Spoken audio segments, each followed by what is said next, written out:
Hey, this is Mass with a brand new Bleach Soul Reaper video, and we have a rerun of, you guessed it, as you can see on the screen, Yamamoto. But at this point in time in the game, should you be pulling for him? Well, first and foremost, before we even get into the character, the limited time packs that come out with this type of recruit, you should try to always get the diamond buy and the free one, because it's such a good value for when there is a character that you want to get. But let's talk about Yamamoto, because now he's been out a while, we've gotten a few more new characters. Is he still worth going after? Now, taking a look at Yamamoto, let's look at his skill set.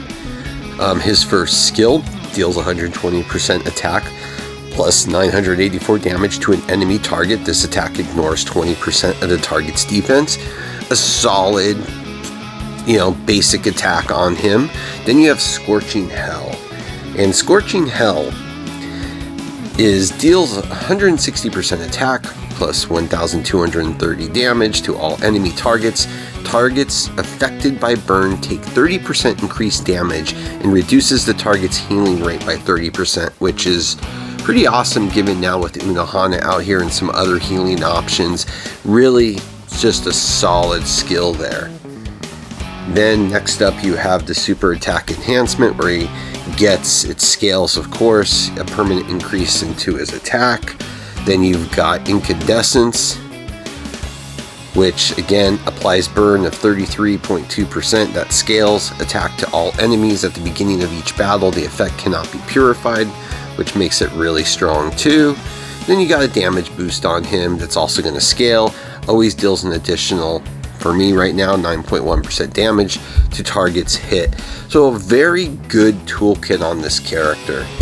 Now we really have to talk about now his awaken, okay? Once you go ahead and get his Bankai activated.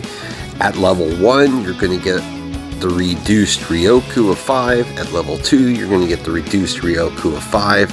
Really where it becomes important on these characters is to look at their 3s and 4s. And for 3, the incandescence, the additional effect is when the battle starts, reduce healing done by the target by 30%. So now you're getting that to kick in immediately, which is nice, very good.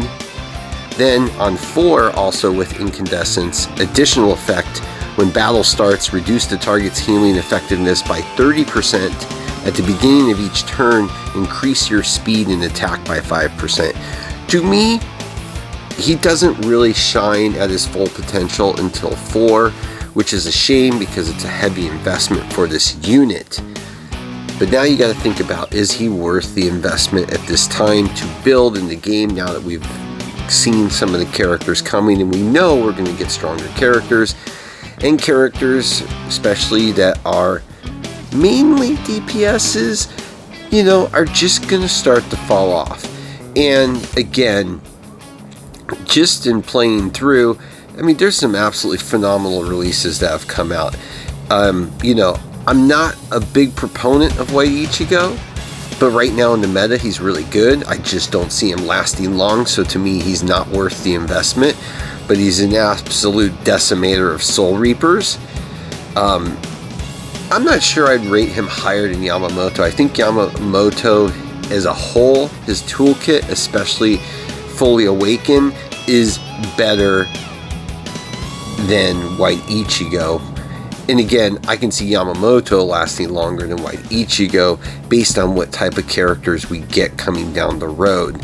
The one that has really surprised me is Narutora.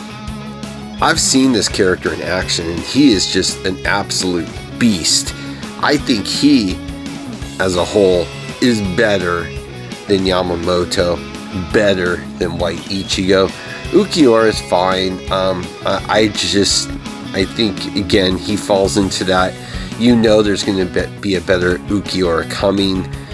So yeah, so for Yamamoto purposes, especially when we just got the Aizen, where I think his skill set and toolkit as a whole is actually better.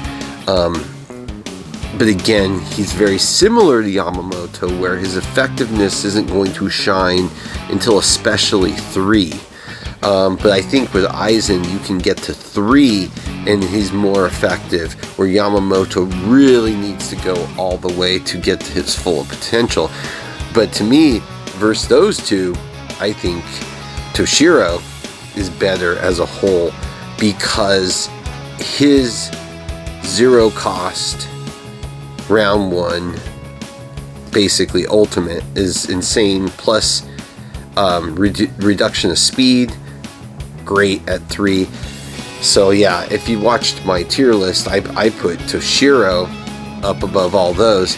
So really what it comes down to is what you need right now. Again, pulling from that type of banner, because of what they offer you with the limited time packs, is actually a much better bang for your buck than how they've been releasing those event units, let's call them. So it's much easier to go after, but it's really going to be what your team needs. You're not going to be disappointed with Yamamoto. I don't think he's a must-get. I think in the long run, he's going to begin to drop off, but he does pair well with Mayuri. He does help prevent your opponent's team from healing, which if they have Unohana or another healer on the field is going to assist you. But he really doesn't shine fully until you fully maximize him. That's the one issue. If you bring him into your team and you're just looking to get that initial burn and some heal reduction, fine. But to me, he's not a must get, unless of course you just want the character. By all means you should, but to me it's a save mode, especially if you went after Aizen. If you went and pulled hard on Aizen, the last one we had, I would be holding pat and saving at this point, because honestly, how many AoEs do you need? And if you've got Aizen and that's who you're building, to me Aizen fills the shoes a little better than Yamamoto does. So I would be holding off and saving. Like, I haven't awakened Yamamoto anymore because honestly I'm not sure if he's going to fit in my team much longer. So I've been holding off because I'm really looking to put Aizen as a full-time player paired with Toshiro. Having those two between the sleep and the freeze is my hope to have field control. So that's what I'm looking forward to.